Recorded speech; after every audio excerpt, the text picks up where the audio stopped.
inch or two past the coronary band, and that gives me an idea of what the angle of my coffin bone is. I'm imagining my coffin bone is sitting in there something like this. So what this tells me is that I could safely chop off all of this to get started.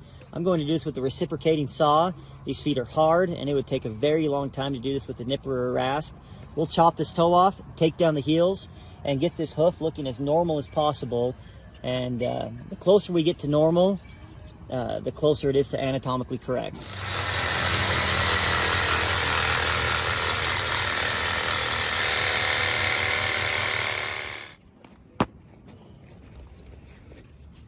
So all this red is just the red paint from the blade, but we're not even close to sensitive tissue.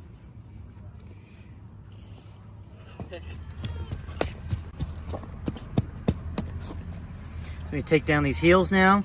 We have quite a bit of heel growth. I would like to take them down just about as far as I can today, and that's gonna give this horse a flat surface to stand on.